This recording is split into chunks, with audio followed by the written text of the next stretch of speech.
जय भीम, मैं राधा करुणा, आप देख रहे हो बहुजन हलचल। जय भीम के असली नायक जस्टिस के चंद्रू बोले, मार्क्सवाद ने मुझे अंबेडकर को बेहतर ढंग से समझने में मदद की। जस्टिस के चंद्रू का यह लेख असली सच्चाई बयां करता है। जस्टिस के चंद्रू, सुनिए विस्तार से क्या कहते हैं। चंद्रू हास्य के आदिवासी समुदाय के पुलिस और उत्पीड़न के ईमानदार और मर्मस्पर्शी चित्रण के लिए तमिल फिल्म जय भीम की देश भर में तारीफ हो रही है।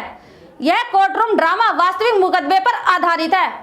इस मुकदमे को मद्रास हाईकोर्ट के पूर्व जज जस्टिस के चंद्रू ने तब लड़ा था जब वह एक वकील के रूप में अदालत में प्रैक्टिस कर रहे थे।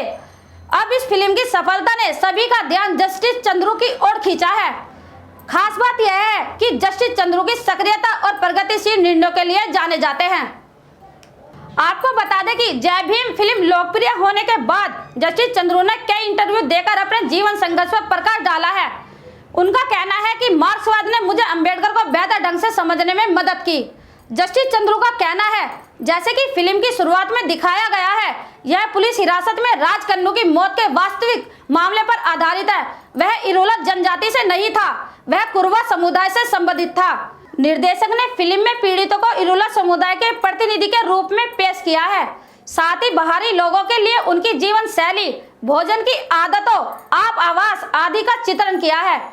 पीड़ित अभियुक्तों के अधिकारों के संबंध में 11 दिशा निर्देश जारी किए थे। उस मामले में सुप्रीम कोर्ट ने अवज्ञा करने वाले पुलिस अधिकारियों के खिलाफ अवमानना कार्रवाई करने और इसका पालन नहीं करने वाले न्यायिक मजिस्ट्रेटों के खिलाफ कार्रवाई करने की भी छूट दी थी। भले ही 24 साल से अधिक समय बीत चुका हो, लेकिन शायद ही किसी को अवमानना का दोषी पाया गया हो। यह तमिलनाडु में हम अभी भी वर्ष 1888 के मद्रास सिटी पुलिस अधिनियम द्वारा शासित हैं। कानून और व्यवस्था बनाए रखने से अपराध का पता लगाने के मामले तक अब भी वे वैज्ञानिक रूप से आगे नहीं बढ़ पाए हैं। जस्टिस चंद्रू कहते हैं, आजादी से पहले के दिनों में भी अंग्रेजों ने देश को अलग अलग क्षेत्रों में विभाजित कर दिया था और उनके पास प्रशासन की अलग अलग प्रणालियां थी। इसके अलावा उन्होंने आपराधिक जनजाति अधिनियम भी बनाया, जिसके तहत बहुत सारे आदिवासी समुदायों को शामिल किया गया था। इस प्रक्रिया से किया अपराध का पता लगाना आवश्यक नहीं है, क्योंकि यदि किसी क्षेत्र में कोई अपराध होता है तो सभी आदिवासी संदिग्ध हो जाते हैं और जो 24 घंटे के भीतर सर्कल थाने में आत्मसमर्पण नहीं करता है उसे ही आरोपी माना जाता है। स्वतंत्रता आंदोलन के साथ साथ इस अधिनियम को खत्म करने के लिए भी लंबा संघर्ष चला, लेकिन यह देश को आजादी मिलने के बाद हो पाया। आपराधिक जनजाति अधिनियम खत्म होने के बाद भी आदिवासियों को उत्पीड़न से मुक्त नहीं किया जा सका। अपने क्षेत्र में किए गए किसी भी अपराध के लिए डीएनटी पुलिस की नजर में आज भी संदिग्ध बनी रहती है। केवल कुछ गैर अधिसूचित जनजातियां अपनी उग्रगामी प्रगति के कारण भूमि पर अधिकार कर पाई है। उन्हें नागरिक अधिकार प्राप्त हुए हैं और एक समावेशी समूह बन गया है। अधिकांश जनजातियों को आज भी संभावित अपराधियों के रूप में माना जाता है और उनके खिलाफ दिन पे दिन झूठे मामले दर्ज किए जाते हैं। उनके पास अपने घर की जमीन का पट्टा तक नहीं है, मतदाता सूची में उनका नाम शामिल नहीं है, वे सार्वजनिक वितरण प्रणाली में शामिल नहीं है। खाना बदोशी जीवन के कारण वे अपने बच्चों को नियमित स्कूल में नहीं भेज पाते हैं। रोजगार की संभावनाएं काफी हद तक गैर औपचारिक क्षेत्रों में है। इन सभी को इस फिल्म में खूबसूरती से शामिल किया गया है।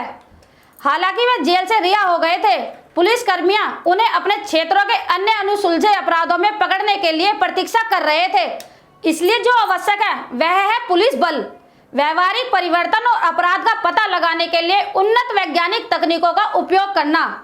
इन कदमों से ज्यादा आदिवासी लोगों को समावेशी समाज का हिस्सा बनाना होगा और सरकार की योजना प्रणाली को उनकी बुनियादी समस्याओं पर ध्यान देना होगा।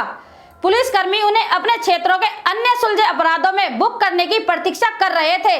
इसलिए जो आवश्यक है वह है और अपराध का पता लगाने में उन्नत वैज्ञानिक तकनीकों का उपयोग करना।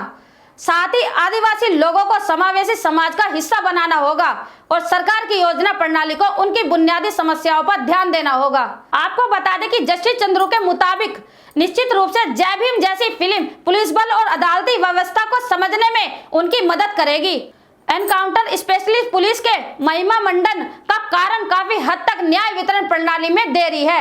यदि अपराधियों को समय पर सजा दी जाती है तो पीड़ितों का न्यायपालिका पर विश्वास बढ़ेगा। 2 दशकों तक वामपंथी आंदोलन से जुड़े रहे जस्टिस चंद्रू में लगभग 20 वर्षों तक वामपंथी आंदोलन का कार्य करता था।